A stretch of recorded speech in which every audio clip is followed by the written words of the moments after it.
Hey guys, we're in Phoenix, Arizona with Mike at Screen Frame Grinders facility, and we aren't grinding screens in here. No, we're not grinding screens in here. We are doing some really cool stuff. I mean, what are we doing, Mike? We are container decorators here, so we screen print tubes, we screen print bottles, anything cylindrical, that's what we specialize in. So many people know screen printing, and the first thing that comes to mind is t-shirts. Screen printing is much bigger than just t-shirts, as obviously you know, but as the industry is, kind of evolving, bottle printing is still pretty heavily dominated in screen printing. Not much has drifted from that, especially the type of work that we do. We do a lot of high volume, one color prints. A lot of these machines that we run, you see down here, they're running speeds of 3,000 to 6,000 pieces per hour. 3 to 6,000 an hour? 3 to 6,000 per hour, depending who we have on the machine. But yes, these things are pumping through for. And how long have you been doing these? A little backstory. My father's been in the bottle printing for about 40 years. Wow. I started working with him when I was like 15 years old. He had me catching bottles and packing stuff away, so I've been exposed to this stuff ever since I was a little boy. And we've kind of catered to the high volume stuff, and it's really worked well for us on these automatics, because there's a lot of customers that are, there's a lot of jobs that still fit screen printing. It's just, even though there's a lot of stuff going to digital, when you're pumping out this kind of volume, it's just unmatched right now. Yep. It's just not there yet. Well, it's a miniature frame at first, and a couple things I find really interesting about this.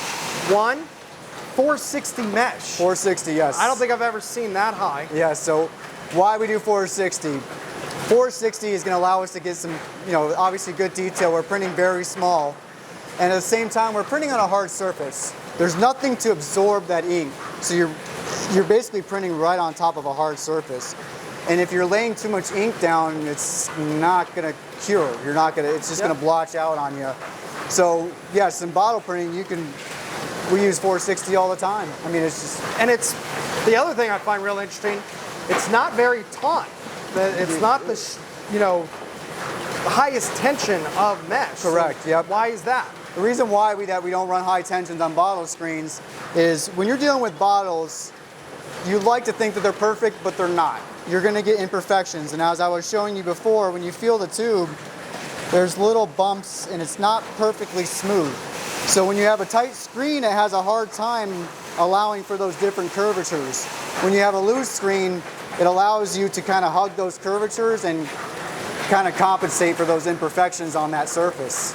So are we moving the screen across the bottle and rotating that as we're doing it? Right, do you want to Yeah, let's go check it out. Here. So these are up on rollers, and basically as the screen swipes across the tube and the squeegee's putting pressure on it, it's rolling it onto those rollers. And what type of screen print ink are you using? For this, we're using a conventional ink. It's PA. We do use a lot of UV ink as well.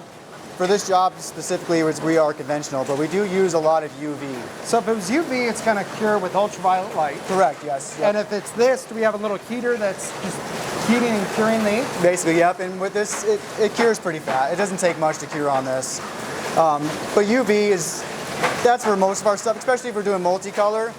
In automation, you can't have a heat tunnel, wait for that drying time. It's got to cure, print, cure. It's got to cycle fast. And are you doing the same job on 3 machines at once? Today we are. Today we are. 3,000? Oh my gosh.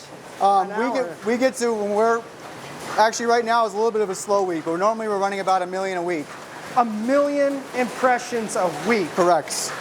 Wow. That is a lot. And how old are these machines? I mean, this one's pretty ancient. This one's probably from the 80s, I want to say. Don't quote me on that, but I want to say it's from the 80s. But see, that's what screen printing is. Yeah. One thing that's great about it is it's not a big computer operation. Correct. And very mechanical. They work a long time. Yep. And I mean, we see even bigger ones over here. Yes. And you even have a multicolor in the room. So this is where we were talking about, especially when you start, see how all these different issues that you start having on the bottle? Geez. That's where that loose screen becomes very essential on there. And we're doing these super high mesh counts because we got to achieve this detail on such a weird shape. It's just, Could you even hold, if they wanted white, would that even be possible, or does it have to be on like a black ink? in this No, situation? no, we do white. Just Even that small a text? yeah. So with white too, though, there's also different inks you got to know what to work with on that too. Because if you're using white and you're printing on top of white, you're not going to use the same white if you were just printing white. You're going to use a different white as if you're printing ink on top of ink. So there's different kind of chemistry you got to learn about that too. You don't just throw ink on top of ink. You got to know what you're using and how you're using it too. Definitely different than apparel. Yes, it is. Yes, yes. So you're doing one color at a time here as well, and you're just having a, or are we doing two in one? Normally this runs one color. You caught us in a specialty job. This is very rarely that we run the machine this way, but normally this runs one color and just pumps out. For this one, we just got a little special order and we're just running it through a couple times. You ever go on a darker color bottle and you have to do a white underbase? Yes, yes. Oh, I'm sure that's fun. Yeah, that's where, you know, alignment becomes an issue because it gets really tricky now because now we're running a loose screen and now we're trying to line colors on top of colors. So that really becomes a little bit of a tricky balance there.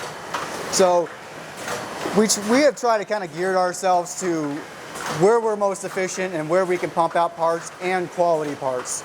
So that's where bottle decorating, you got to be careful what you get involved in on that. Understand where your area is and stick with that. Because when you start branching out into different types of containers, different shapes of containers, you better understand what you're getting yourself involved with. It's not just, I'm not trying to downplay t-shirts, but you can essentially throw any kind of t-shirt and you're essentially going to get a similar result. With bottles, there's just tons of variables. Too many variables like to even keep track of. Well, Mike, I think it's really cool.